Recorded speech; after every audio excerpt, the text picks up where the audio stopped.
Если при упоминании Аргентины у вас автоматически включается желтый фильтр, и вы представляете что-то вроде GTA Online, но с капибарами вместо машин, то вы не правы, это стереотип, и вы представляете себе Мексику. Аргентина — это масштабный симулятор, предлагающий игрокам огромные просторы для возможностей и многообразие активностей. Здесь вы сможете перемещаться от бурлящих городов до диких горных вершин, познать ритм жизни на ранчо или даже пожить в шалаше, если захотите. В Аргентине каждый найдет для себя что-то уникальное. В данном видео речь пойдет о локации Буэнос-Айрес, поэтому стоит отметить, что графика, геймплейные особенности и прочее могут сильно отличаться от других локаций. Тем не менее, я объехал большую часть Аргентины и изучил локации достаточно неплохо, поэтому в ближайшее время будут разборы всех локаций.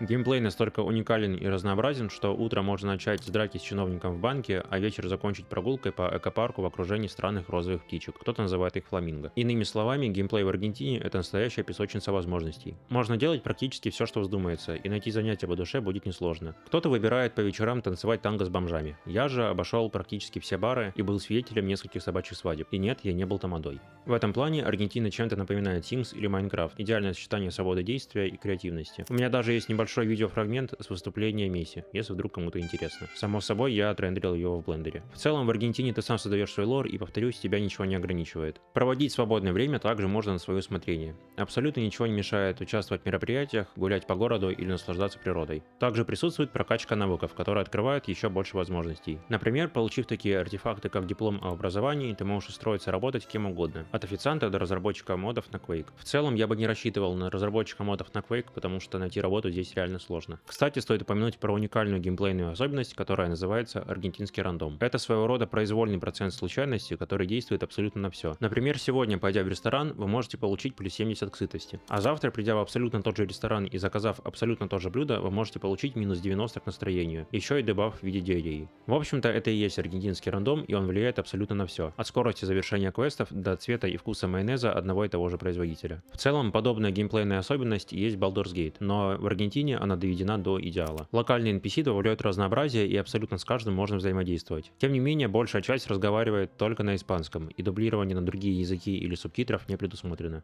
Кстати, отдельный респект за флору и фауну. Здесь ты можешь встретить не только людей и капибар, но и мар, попугаев и прочих местных обитателей. И многие виды уникальны для отдельных локаций. Например, в Буэнос-Айресе водятся капибары и мары, а в других локациях можно встретить китов, пингвинов или даже страусов. Этот микс фауны делает геймплей уникальным, и путешествие по локациям каждый раз открывает новые виды. Учитывая все разнообразие и свободу выбора, я бы поставил геймплею 6 олегов из 2.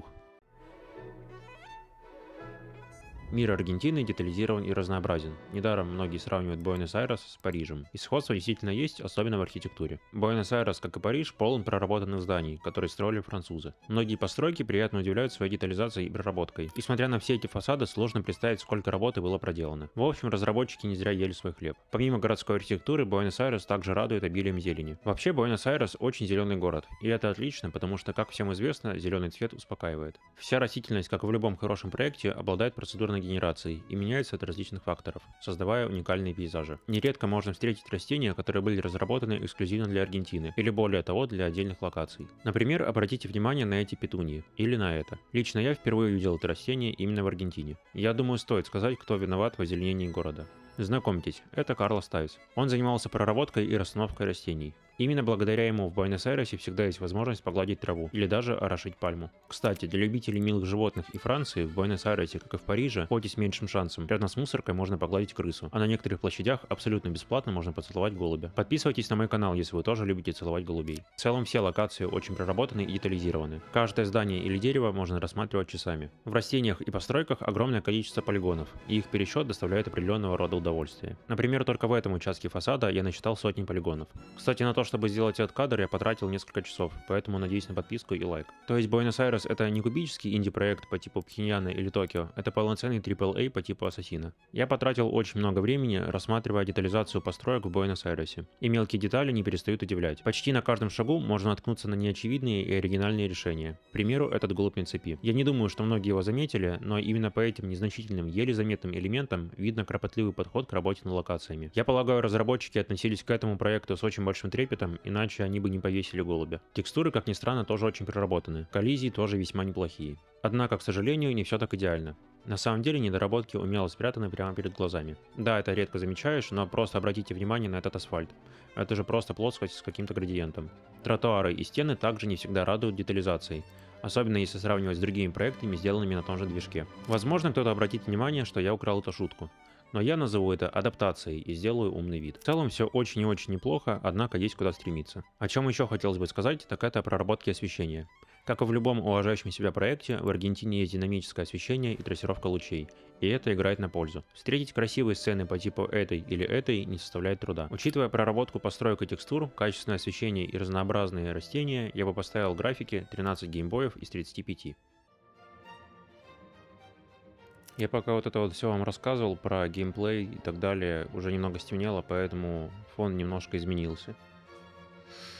Так вот. Будет странно, если я обойду стороной аргентинскую кухню, потому что она шикарна и достойна упоминания. Аргентинское мясо, как африканские дети. Цены низкие, а выбор разнообразен. Вина и сладости также добавляют особый шарм геймплею. В целом аргентинская кухня чем-то напоминает мини-игру, и как правило можно получить бафы на сытость и хорошее настроение. Практически все блюда можно скрафтить самостоятельно. Достаточно иметь только гриль и немного ингредиентов. Тем не менее, если вы не хотите тратить на это свое время, то на каждом шагу огромное количество таверн. Выбор еды впечатляет. От потрясающих сочных стейков до эмпанадосов. От пива до местного игристого вина. Также есть альфахоры и огромное количество сладостей на любой вкус. Есть даже аргентинский аналог зелья здоровья. Он называется мате. И очевидно он дает какие-то бафы, потому что местные NPC пьют его практически постоянно. Мате необходимо пить через трубочку, чтобы получить плюс 5 концентрации и минус 10 к сонливости. На самом деле мате играет очень большую роль в геймплее Аргентины. Если вы всегда мечтали принять участие в китайской чайной церемонии, когда старый монах наливает вам чай, который он сорвал лично 50 лет назад со склона Китайской горы, то мате к этому абсолютно не имеет никакого отношения, потому что это даже не чай, это отдельное растение. В целом местная кухня всегда радует разнообразием, и каждый сможет найти что-то на свой вкус. Будь то мясо, сладости или какая-то выпечка. Порой вкусная еда просто валяется на дороге. Буквально. В целом гастрономическое разнообразие в Аргентине очень хорошо проработано. Возьмем те же эмпанадосы. Порой они превращаются в местный аналог лутбоксов. Иногда не знаешь, что внутри. Мясо, сыр или молочная закваска с луком. Мне реально попадалась молочная закваска с луком в эмпанадосах, и это отвратительно. В целом любое блюдо из местной кухни пополняет шкалу голода и, как правило, шкалу удовольствия. А в некоторых случаях еще и дает какие-то бафы. Кстати, я обнаружил не баг, а фичу. В Аргентине местные NPC не знают, что такое творог. Они просто не понимают, что это. Но я не понимаю, почему я могу купить равиоли с творогом, а творог не могу. Кстати, некоторое время назад я ел альпаку. Учитывая все плюсы и сильные стороны, я бы дал Аргентине 3 потрясающих стейка за оригинальность и качество.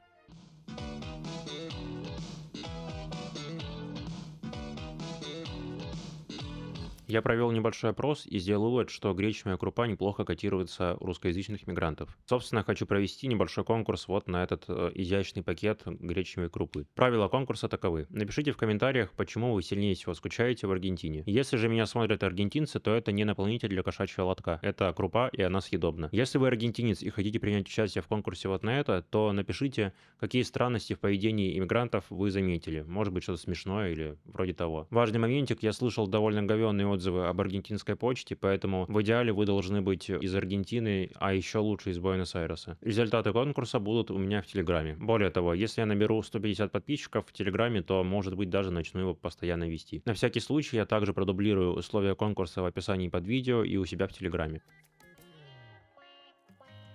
В Аргентине, как и во всем многопользовательском, есть своя валюта. Называется аргентинский песо. И глядя на эту валюту, биткоин нервно курит в сторонке. Как правило, валюту можно получать, выполняя различные задания и побочные квесты. Однако некоторые прибегают к менее честным способам заработка. Например, воровство, мошенничество и продажа курсов. Некоторые считают, что в Аргентине настолько большие проблемы с экономикой, что для оплаты лучше использовать крупный рогатый скот. На практике это не так. Тратить валюту можно на что угодно. От кастомизации персонажей до ускоренного передвижения по локациям. И это действительно актуально, потому что локации в Аргентине очень большие, и передвижение пешком занимает очень много времени. В Аргентине до недавнего времени было несколько разных курсов валют, и это добавляло динамики в экономику. На данный момент этого нет. Но учитывая все приколы с DLC, я не удивлюсь, если это вернется.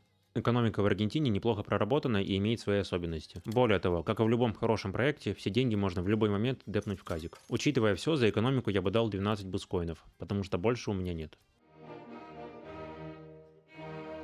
Сюжет, а точнее история Аргентины, на первый взгляд, имеет второстепенную для рядового пользователя роль. Однако, если копнуть глубже, то сюжет очень неплох и в целом даже затягивает. Если обойтись без спойлеров, то сюжет Аргентины можно описать как эпическую сагу. Все начинается в 16 веке, когда испанские конкистадоры высаживаются на берегу Южной Америки. Затем в начале 19 века начинается борьба за независимость. Далее идут битвы и дипломатические маневры вместе с Мануэлем Бельграно и Хосе де Сан-Мартином. Как итог, это привело к независимости в 1816 году. Позже была внутренняя борьба за власть. Далее в 20 веке происходит драматический поворот.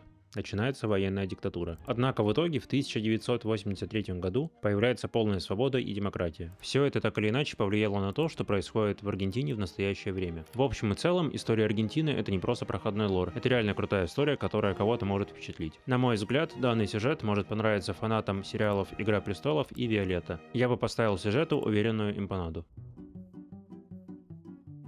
На данный момент вы не найдете Аргентину в Steam или в любом другом цифровом магазине. Также вы не сможете получить копию через торрент. Чтобы протестировать бесплатную и очень сильно ограниченную демо-версию Аргентины, вы можете использовать Google Maps. Однако, чтобы полностью оценить усилия разработчиков, вы можете приобрести авиабилеты. Я рекомендую приобретать авиабилеты там, где вы захотите, потому что мне не заплатили за рекламу. Пользовательское соглашение, а точнее миграционная политика в Аргентине всегда была крайне лояльна. Тем не менее, на момент записи видео миграционная политика в Аргентине стала сравнительно говёной. В целом, вы сами выбираете уровень сложности для прохождения босса по имени Миграционка. Этот босс может и медленный, но обходить стороной его лучше не стоит. Каждый, если захочет, сможет найти для себя способ легального нахождения в Аргентине. Тем не менее, документы в обозримое будущее, скорее всего, никто не получит. Вообще, сразу после Второй мировой войны в Аргентине оказалось большое количество зажиточных мигрантов из Германии. И, в общем-то, все из них получили местные документы. И если у миграционной службы есть резонная причина отказать вам в получении документов, мне очень интересно, что же вы за человек. На самом деле, даже с новыми миграционными правилами пользовательское соглашение Аргентины довольно лояльно. Я бы поставил за это 3 польских шенгена. Я бы на самом деле поставил 5, но они реально всрали систему.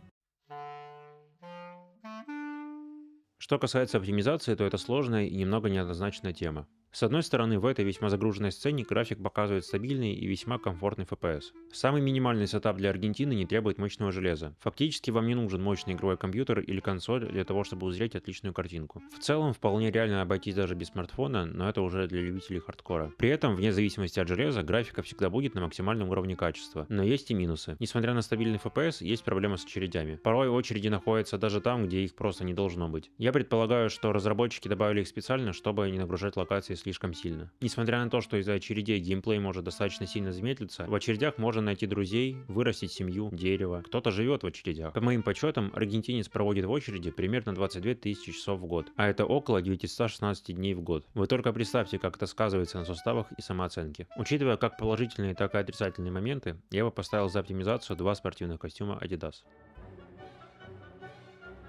Примерно 1,5 года назад в Аргентине сменился президент. Он обещал пофиксить большую часть проблем и исправить фундаментальные баги. Тем не менее, на данный момент он больше путешествует, поет в караоке и генерирует новые вещания, чем исполняет прошлое. В любом случае, прошло еще не так много времени, и я надеюсь, что президент запомнится чем-то кроме любви к собакам и бензопилам. И на самом деле предпосылки к этому есть. В целом, экономические реформы Милея, как правило, неплохие. И валюта на самом деле стала стабильнее. Кроме того, Милей, по всей видимости, гениальный оратор. Его речь на заседании в 2024 году была настолько гениальной, что ей вдохновились создатели комедийного сериала и скопировали речь практически слово в слово, несмотря на то, что сериал вышел в 2003 году. Также из интересного в феврале был криптоскам от президента. Некоторые называют Милея мини-Трампом, и, пожалуй, заслуженно. На самом деле внесено довольно много полезных и не очень поправок, и учитывая весь бюрократический сюр, экономическая часть в принципе неплохая, но социальная не очень. И такое ощущение, что все катится куда-то в сторону автократии.